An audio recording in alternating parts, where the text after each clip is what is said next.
Family వ్యవహారాలతో వార్తల్లో నలుగుతున్నాడు మంచు మనోజ్. పెద్దగా సినిమాలు లేకపోవటంతో ఆయన రూటు ఎటు అన్నది ఇప్పుడు ఆసక్తికరంగా మారింది.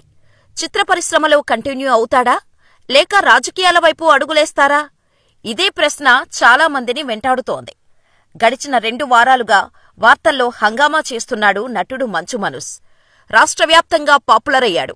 ఫ్యామిలీ విషయాలు కాసేపు పక్కన పెడితే రాజకీయంగా బలపడేందుకు ప్లాన్లు చేస్తున్నట్టు తెలుస్తోంది. నాన్నతో విభేదాలు కారణంగా సొంతంగా బలపడాలని చూస్తున్నాడట. తనతో పాటు అత్తింటివారి ఇమేజ్ను తనకు అనుకూలంగా మార్చుకునే పనిలో పడ్డాడట. గడిచిన 6 నెలలుగా మంచు మనోజ్ రాజకీయాల్లోకి వెళ్తున్నాడంటూ వార్తలు వచ్చినప్పటికీ పట్టించుకోలేదు. సోమవారం ఆళ్లగడ్డలో శోభా నాగిరెడ్డి జయంతి వేడుకలు కావటంతో 1000 కార్లతో ఆళ్లగడ్డకు వెళ్లేందుకు స్కెచ్ వేశాడు. భూమాఘాట్లో వారికి నివాళులు అర్పించటమే కాదు, రాజకీయాల్లో ఎంట్రీపై అక్కడి నుంచే ఓ ప్రకటన చేయబోతున్నాడట. శోభా నాగిరెడ్డి జయంతి ఉత్సవాల నేపథ్యంలో ఉమ్మడి కర్నూలు జిల్లా నుంచి భారీగా నేతలు, అభిమానులు తరలిరానున్నారు. ఈ నేపథ్యంలో రాజకీయాలపై ప్రకటన చేస్తే బాగుంటుందని ఆలోచన చేస్తున్నాడట. ఇంతకీ మంచు మనోజ్ మౌనిక చూపు ఎటువైపు ఉంది? టీడీపీ, బీజేపీ, జనసేన, వైసీపీ ఎటువైపు అన్నది ఇప్పుడు ఆసక్తికరంగా మారింది. మౌనిక అక్క అఖిలప్రియ ఎలాగూ టీడీపీలో ఉంది. మనోజ్ అన్న విష్ణు, జగన్తో సన్నిహిత సంబంధాలు ఉన్నాయి. బీజేపీతో మోహన్ బాబు టచ్లో ఉన్నారు. ఇకపోతే జనసేన ఒక్కటి మాత్రమే మిగిలింది. మనోజ్ ఫ్యామిలీ నుంచి వెలువడుతున్న సంకేతాల మేరకు జనసేన వైపు వెళ్లాలని భావిస్తున్నట్టు తెలుస్తోంది. ఇప్పటికే అధినేత పవన్ కళ్యాణ్తో మంతనాలు జరిపినట్టు తెలుస్తోంది. మంచు మనోజ్ తొలి నుంచి పవన్ కళ్యాణ్తో సన్నిహితంగా ఉన్నాడు. ఇద్దరి మధ్య మంచి రిలేషన్ లేకపోలేదు. ఈ లెక్కన మనోజ్ దంపతులు భూమా ఘాట్ నుంచి రాజకీయ ప్రకటన చెయ్యవచ్చని అంటున్నారు. అదే జరిగితే భూమా ఫ్యామిలీలో అక్కా చెల్లెళ్ల మధ్య పోరు తప్పదనే వాదన సైతం లేకపోలేదు. మంచు మనోజ్ దంపతులు రాజకీయాల్లోకి ఎంట్రీ ఇస్తారా?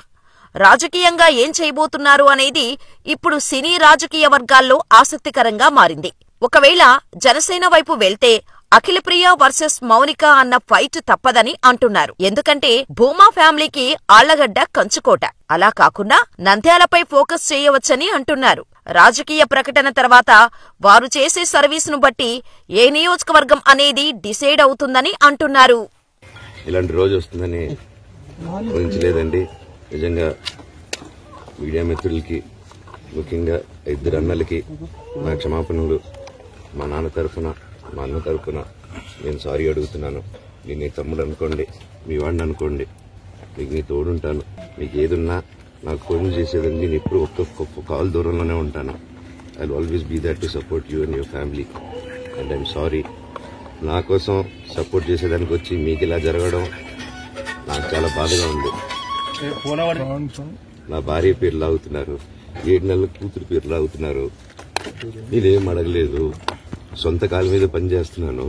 మా ఆవిడ కూడా వాళ్ళ ఇంటి వైపు ఏ డబ్బు తీసుకురాలేదు, వాళ్ళ ఇంట్లోనూ డబ్బు అడగలేదు, నేను అడగలేదు, ఆస్తి అడగలేదు.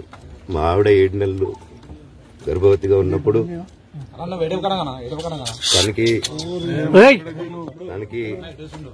7 నెలలు ఉన్నప్పుడు మా అంకుల్ వాళ్ళు ప్రతి ఒక్కరూ 7 నెలలు కాదు 7 నెలలు తను ప్రెగ్నెంట్ గా ఉన్నప్పుడు మా అంకుల్ విజయవాడలో ఉంటారు. అండ్ ఇక్కడ కొంతమంది అంకుల్ నాన్నగారు బాగా క్లోజు. మనోజ్, నువ్వు ఎన్నో సంవత్సరాలు ఇంటి బయటగా ఉన్నావు, నీ సొంతంగా ఉన్నావు. మీ నాన్నగారు, అమ్మగారు ఒకరే ఉన్నారు. మీ అన్నయ్య ఏమో దుబాయ్కి షిఫ్ట్ అయిపోయాడు ఫ్యామిలీతో.